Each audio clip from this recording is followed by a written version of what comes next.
February in my garden is a month of great anticipation. Spring is just around the corner, so I'm preparing the ground, sharpening tools, planning for the months ahead. So let's get started.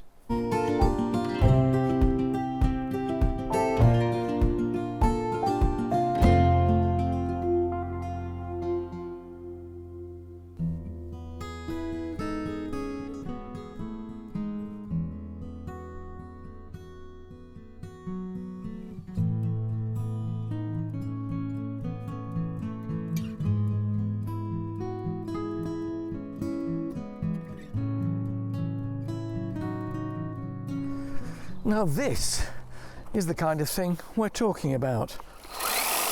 Battery operated, so much better than the ones which are operated with an electric cable. The danger of cutting through them is just too much to contemplate. This has a rechargeable battery in the top. It's got three things that you have to pull to make it go, and that makes sure it's safe to operate. It's great for long hedges, for large amounts of clipping, and if you look at the spacing of these teeth here, the wider the space, the thicker the stem it will cut. Generally speaking, anything up to 1/4 of an inch is fine on most of them. This will probably go a little bit more because the spacing between these blades here is that little bit wider. That's for larger hedges. This is a smaller one for small topiary. Now is a great time to prune deciduous hedges, hedges that lose their leaves, particularly because the birds haven't quite started nesting yet, and that's vital. Once the birds have started nesting, stay away, you don't want to disturb them. Evergreen hedges, it depends which hedge you're clipping. Yew is best clipped around about September, October when its growth spurt is finished. These are great for clipping yew. You can see them here behind me. They're clipped in about October. That way they stay crisp right the way through till spring when growth starts again. When it comes to weather, try to avoid cutting when it's wet, particularly with things like box, and box blight can be transmitted much more readily when the foliage is wet. Also, avoid frosty days because the freshly cut ends on stems won't appreciate being frozen solid. These are very, very sharp tools. They can easily have your finger off, in spite of the fact they're only driven by battery.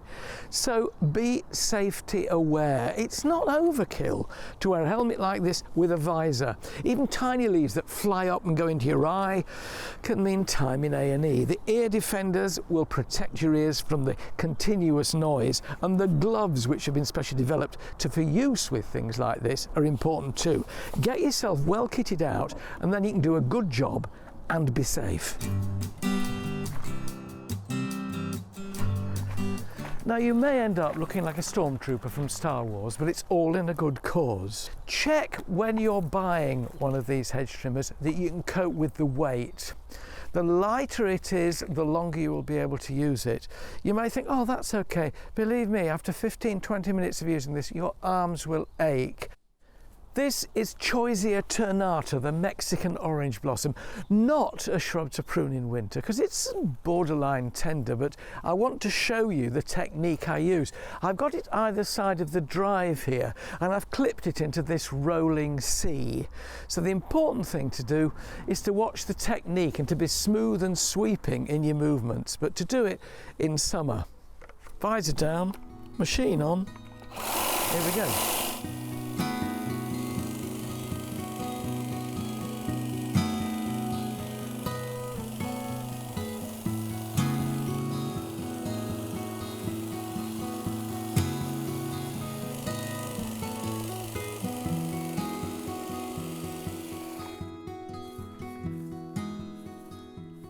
The secret with a hedge like this is smoothness of stroke. Don't stab at it because you'll get a terrible finish.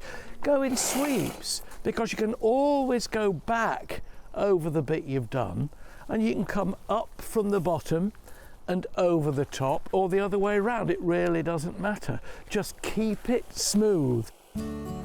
Try and enjoy it. You're creating something really rather lovely.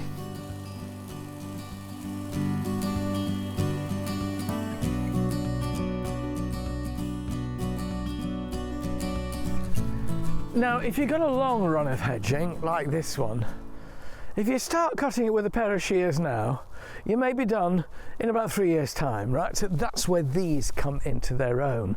This is a mixed country hedge. It's got field maple, it's got a bit of holly, it's got wild roses, all kinds of British native hedging plants in it. Apart from the odd bit of holly which is interspersed, this is a deciduous hedge, a hedge that loses its leaves in winter, and that's the best time to cut it. And it's at this time of year that I get my helmet on, get my ear defenders on, and make a difference.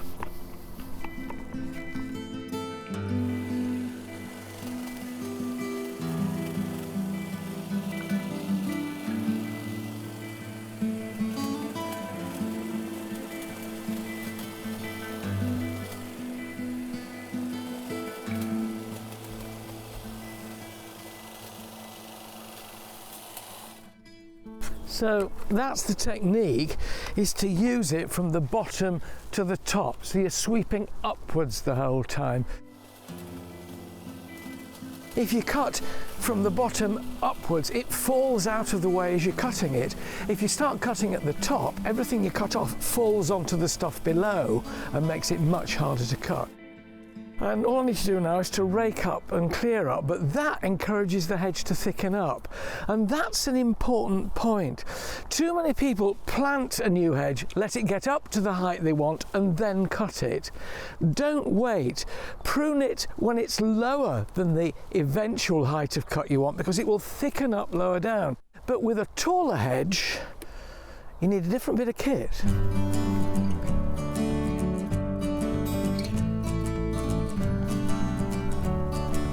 Taller hedges demand longer hedge trimmers. The battery's on the end, the controls, all three again, are here. There's a handle to enable you to make it more wieldy, and the great thing here is that this blade can be moved, the angle can be changed. So if you were cutting a shorter hedge, you can go along the top like that, and if you wanted to cut this one at an angle there, if that feels more comfortable, great. I prefer this to be absolutely straight. The great thing about this is that it will cut right the way to the top of this hedge without me having to stand on a ladder, and that makes life an awful lot easier.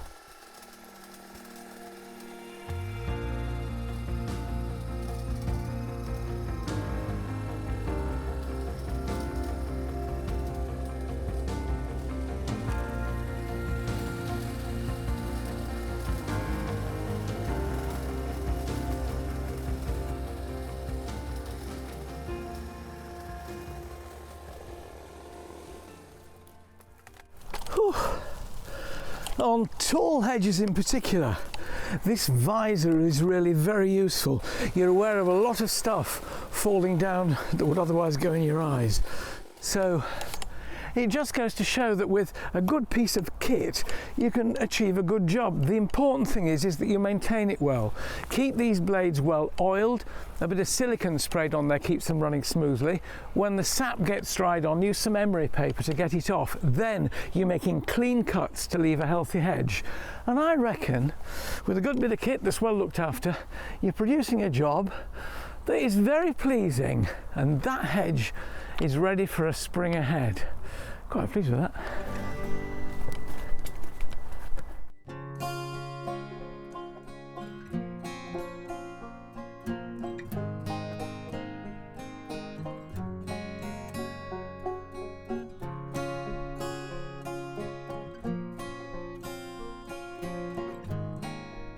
Now is a great time to turn our attention to weeding.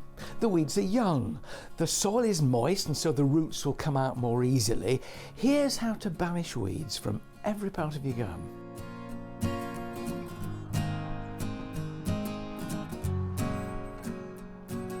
So, what is a weed? Well, a weed is any plant growing where you don't want it to grow. The reason we don't want those weeds, apart from them being unsightly to look at, is that they crowd out the plants we want to grow. So generally speaking, weeds are not a good thing, and the best time to get on top of them is now.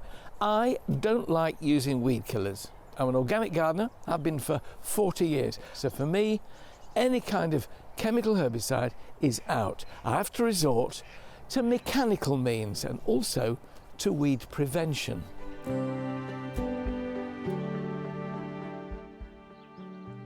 In my beds and borders, which I've been cultivating for 20 years, there aren't a lot of weeds because I've kept on top of them, but there are one or two which recur.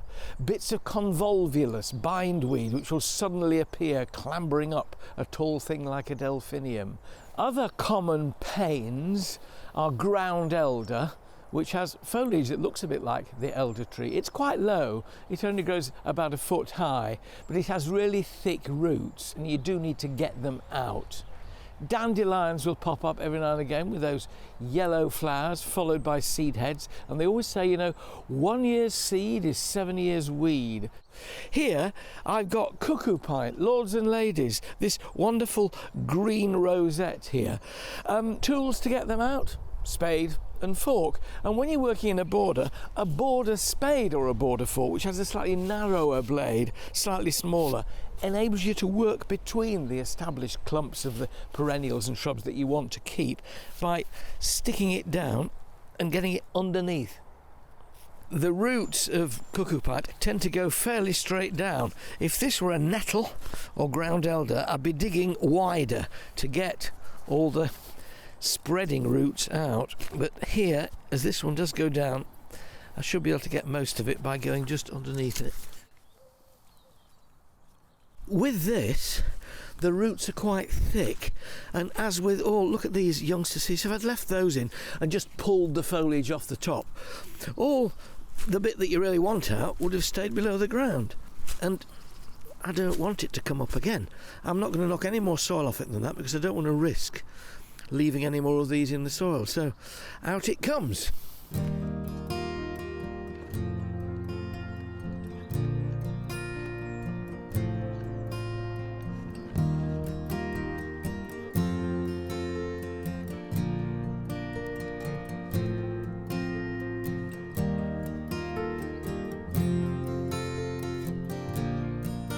Another group of weeds that you want to be rid of are the annual weeds, the ones that grow, flower and seed all in the space of a year. But try and get them out before they seed. That way you can be sure you're planning for the future. That's how to start getting rid of them, but of course prevention is always much better than cure.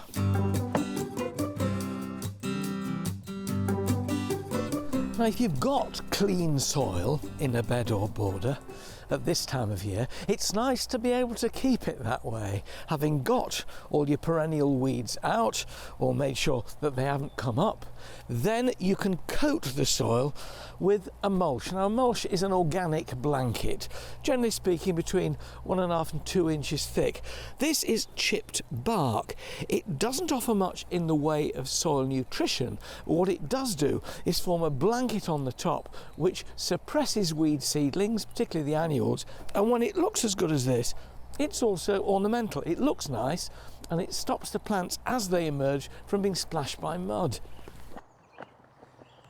Aim for a layer that's between 1 and 2 inches thick, and it's doing some good. That's perfect. I'm not just doing the circle, I will go around all these other plants as well. And in a way, it's money in the bank. Plants are shown off well by the mulch, weeds are being kept down, moisture's being kept in. Win, win, win, eh? An alternative to putting the bark straight on the soil is, first of all, laying weed suppressing membrane like this, specially designed for the job. What you do have to do is to cut holes in it to let your plants come through. Then you can pin it down with these wire pegs all the way around the plant, and then lay your bark mulch on the top. It's belt and braces if you like.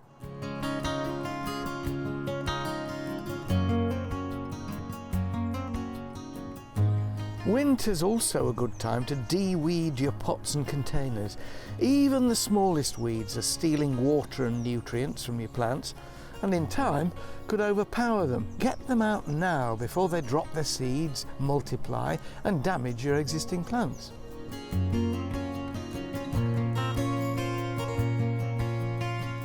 Paths and drives made of gravel are the most perfect seed bed for annual weeds. The seeds drop down, they go underneath the little bits of stone where it's nice and damp and shady, and up they come, and you get this rash of weed growth.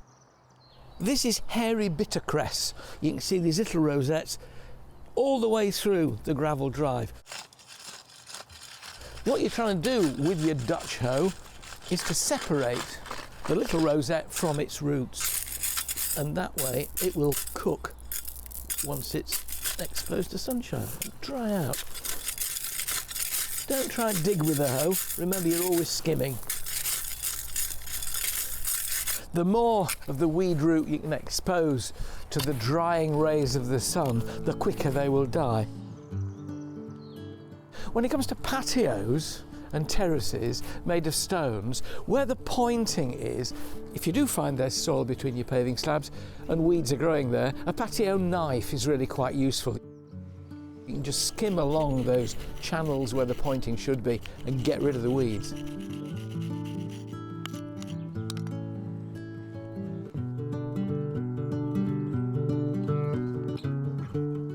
Another area where weeds thrive, particularly those weeds which make little rosettes and stay quite low, is the lawn, because they can sneak underneath the mower. The mower goes over the top, the weeds remain behind. Things like daisies, dandelions, plantains. Now you can use a lawn weed and feed, that's the easiest way, but again, being organic, I don't like to do that. I've had this grass here for 20 odd years. It's never been given a weed killer. I use two distinct implements. A daisy grubber, this little thing here is good for sliding underneath the rosettes of daisies and just prizing them out. And for the larger weeds with a taproot like thistles, then a narrow trowel like this, you can push right the way around them, prize the root out, and hey presto, there it is, gone. Now I know it seems labour intensive, but it's what we call gardening.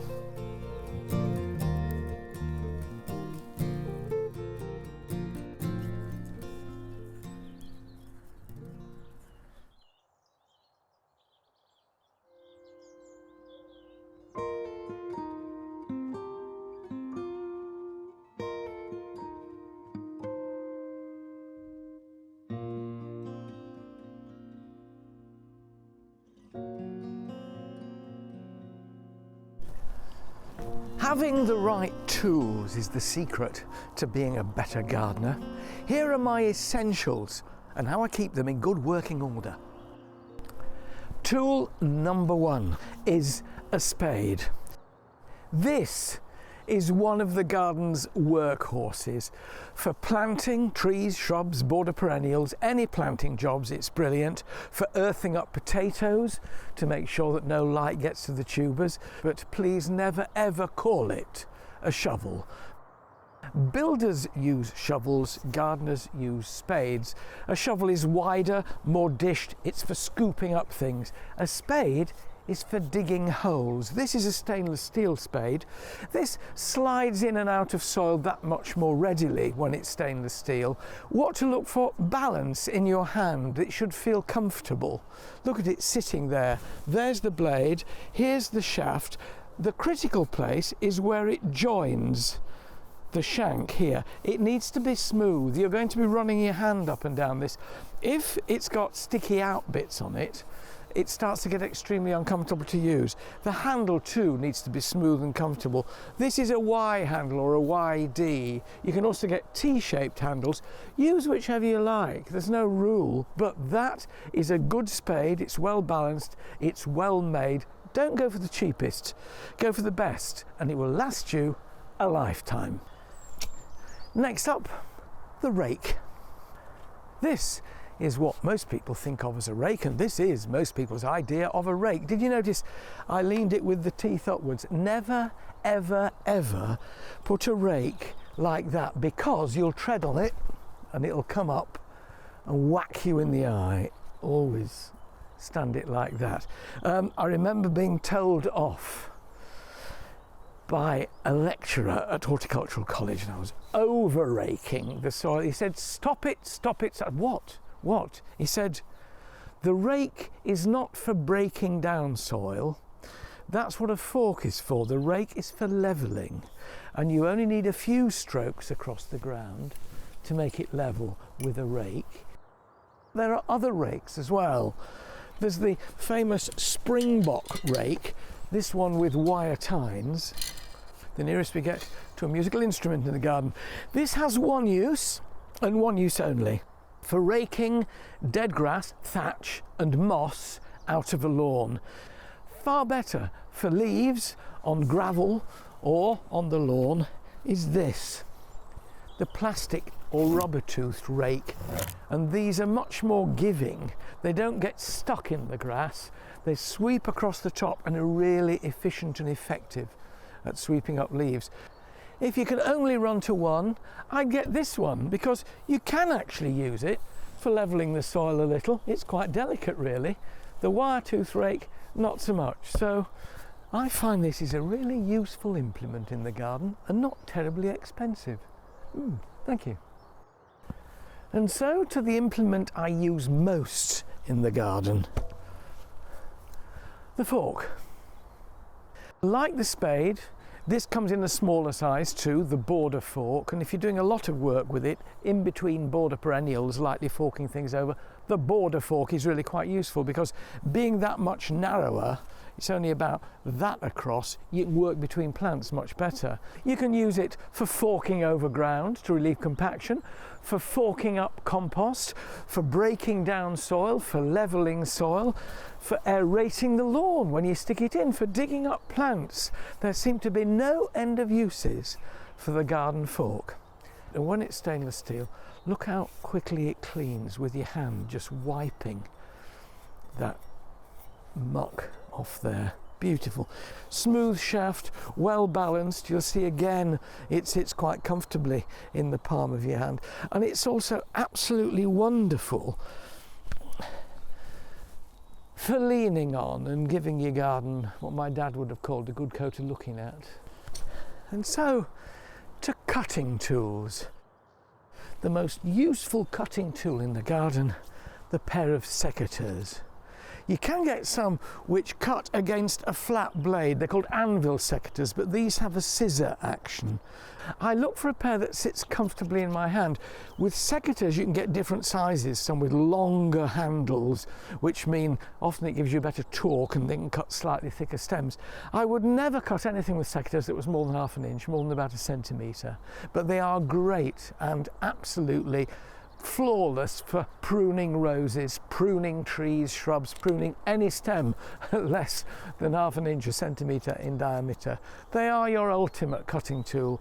You can use them to slit open bags of fertiliser and bags of compost.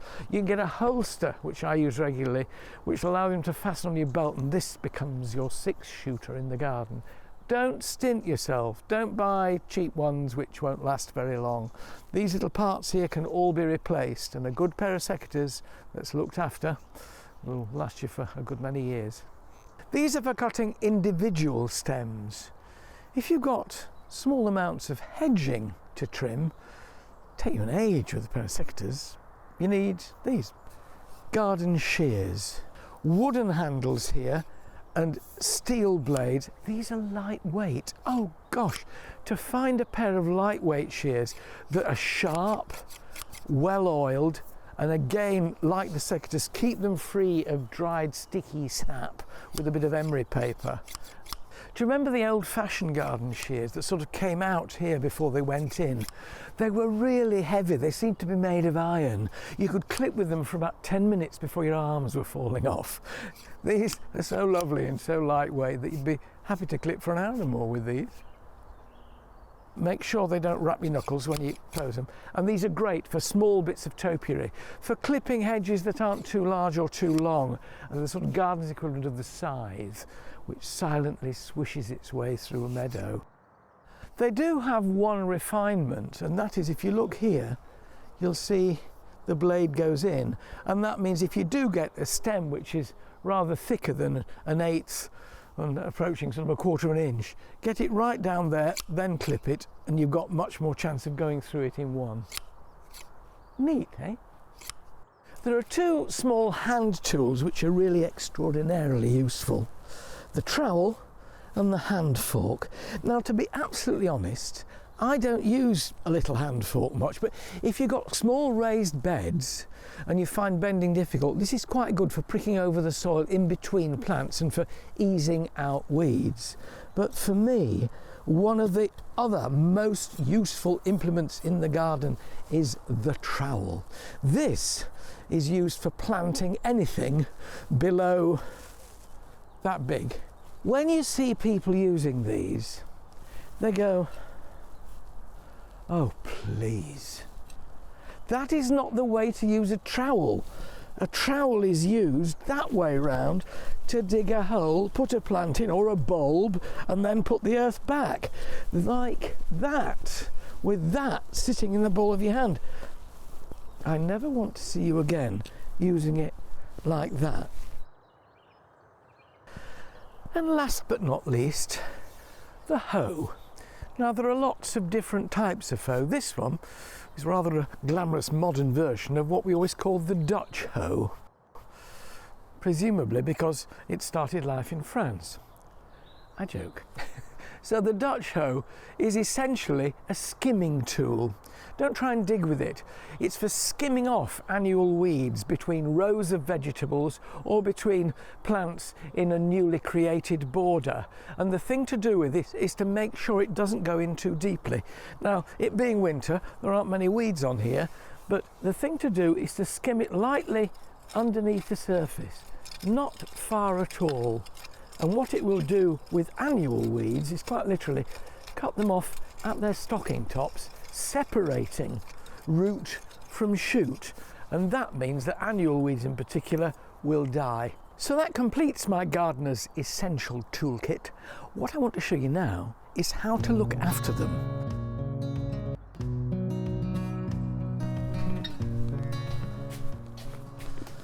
If you look after your implements, they will look after you, and they'll last a long while. The great thing about stainless steel, as soon as you've worked with them, here's the fork, run your hand across them, and they come up, provided that earth's damp.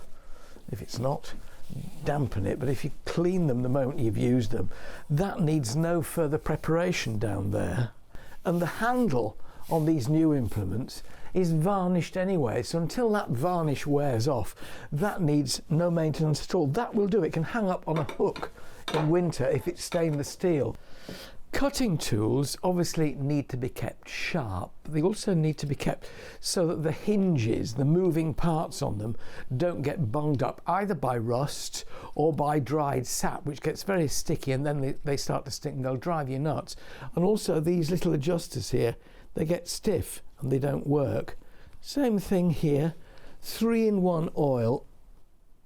What the oil doesn't do, just by putting it on there, is take care of the blades and the sharpening there. So the thing to do, what I like to do here, is first of all get the sap off with some wire wool or sandpaper. Doesn't really matter which, just look at that, you'll see it all begins to shine up. And this makes them much more smooth running. The blade, the cutting blade, needs to be done on both sides.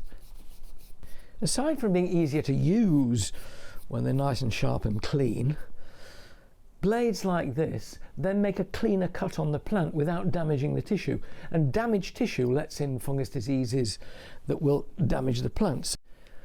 What you'll find if you've cut inadvertently into a bit of wire with these secateurs, you get little burrs and then they start to cut unevenly or poorly. So get a sharpening stone. Now this one's quite large, you can get smaller ones than this. And the important thing is to get the angle right of this sharpening stone on that angle there, which is slightly tapered on the edge of the blade. Run it right the way down to the edge at that angle. Work your way to the end and then turn it over and make sure you're working it flat, and you'll remove those burrs, and then again just whip across there with the oily rag, and that'll stop them rusting. Perfect.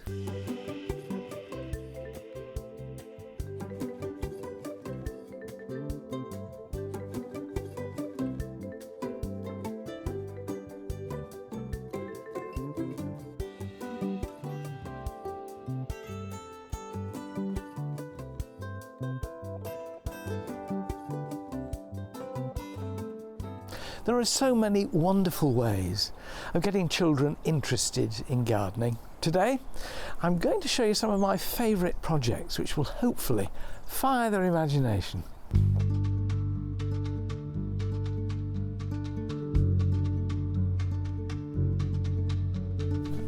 One thing you will be growing with your children and grandchildren, whatever you plant, you'll be growing memories, things they will never forget, like this little lad here who will never forget being on an allotment in Ilkley underneath the sweet peas grown by my grandfather. This is George Herbert Hardesty, my mum's dad, and I'm told I was about 5 or 6 months there as he's leading me by the hand through his rows of sweet peas. I can still see him in my mind's eye, even without looking at the photograph. I can feel his hand, you know, when he used to hold my hand to take me through his allotment. And that love of gardening and being out there stuck with me, so still a treasure possession, that little photograph. But you'll be building a few of those if you get your children to understand the magic of gardening, which connects them to the earth, stops them being quite so frightened, show them what a practical difference they can make, and they won't feel nearly so daunted.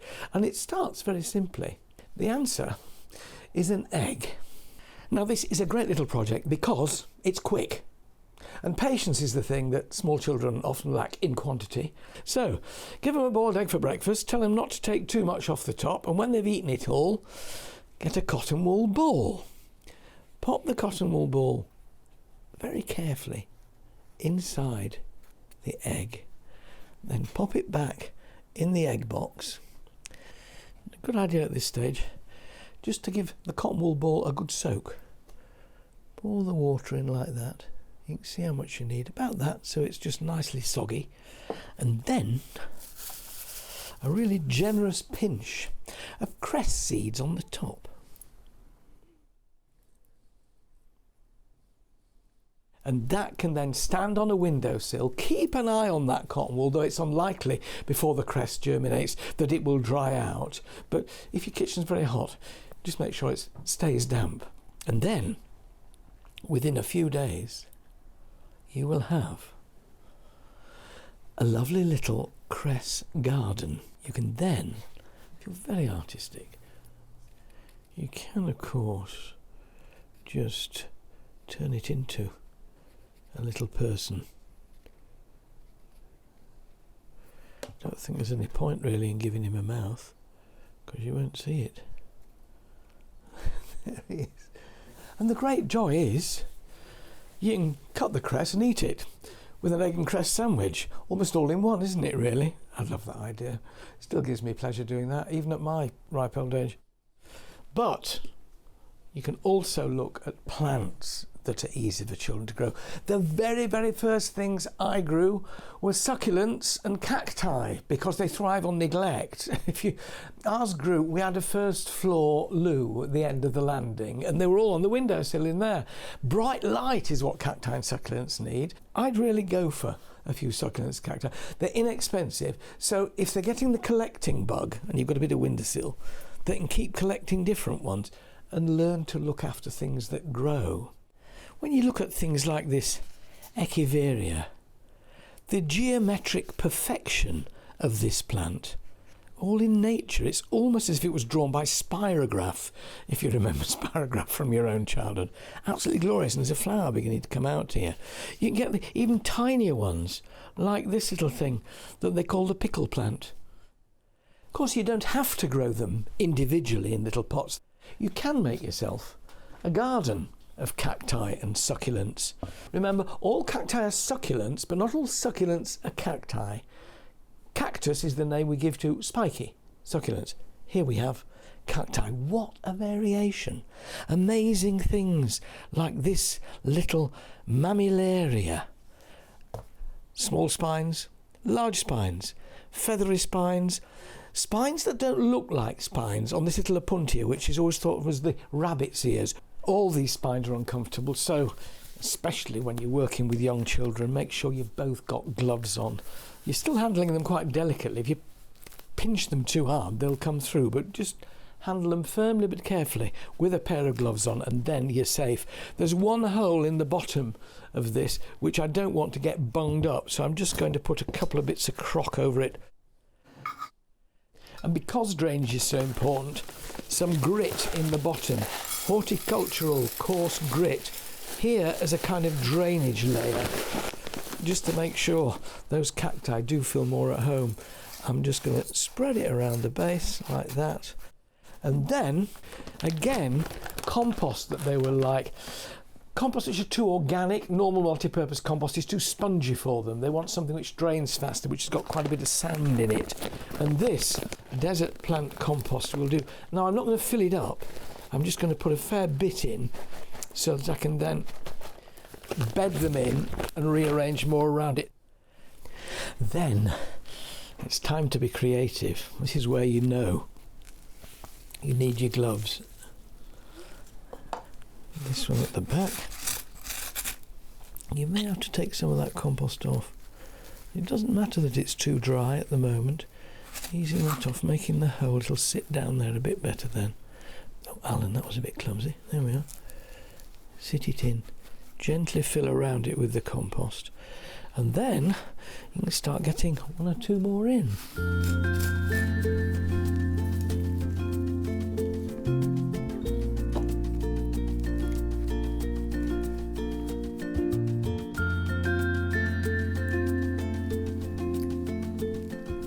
They'll have their own ideas as to what should go where, and the best thing to do is to listen to their ideas and let them have what they want where. Just make sure there's a little bit of room in between each of them so they can, as they will in time, grow. And when it comes to this handling bit, you might want to do the majority of it rather than them, just to be on the safe side. A little bit more compost tucked around that one. But they're so going to enjoy feeling they've got a garden of their own and that they had a hand in the making. So then, more grit, because what they hate is sogginess around their collars, which is where the top growth meets the roots. So going over with this to make sure it stays well drained right up there as well. And also it shows them off beautifully. What this is also doing, of course, is mirroring the kind of conditions they're used to in the desert. There'd also be bigger rocks there, so see what you can find. Just put one or two. I picked these up when I've been digging in the garden. And there you are, a miniature desert garden. People just buy 4 cacti, 3 bits of rock. You could add a bit more to that if you wanted, but I think that's rather fun.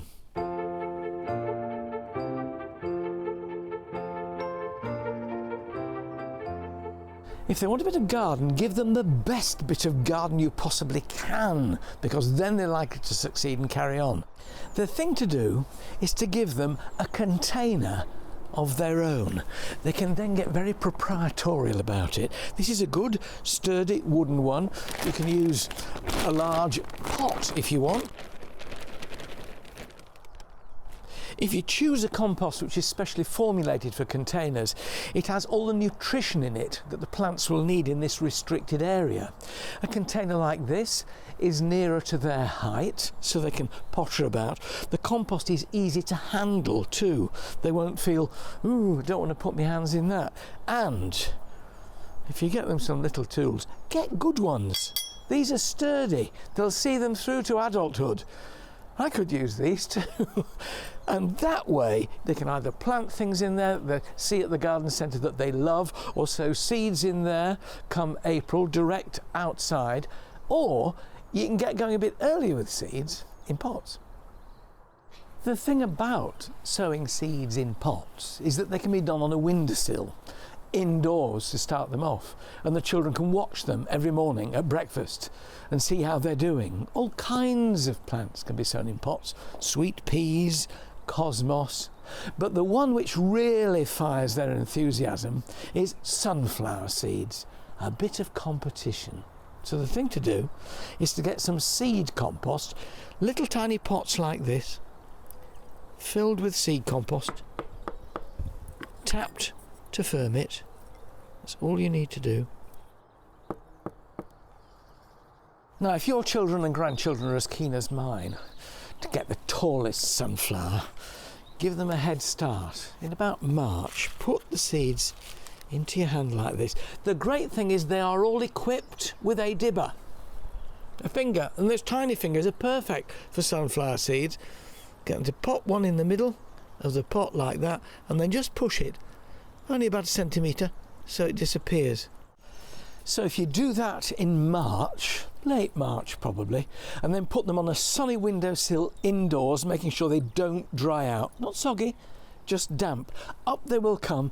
The children's eyes will light up, and they'll then be seeing whose is the tallest and who's going to overtake who. It's great fun. And then come May, they can be planted out in the garden. You'll need to stake them because they will go up and up and up and up. Good soil, sunny position, that's why they're called sunflowers. It's a great thing to get kids started with. My grandchildren loved it. If you want more gardening advice and inspiration like this, then why not subscribe to my channel? I'm posting new videos every week.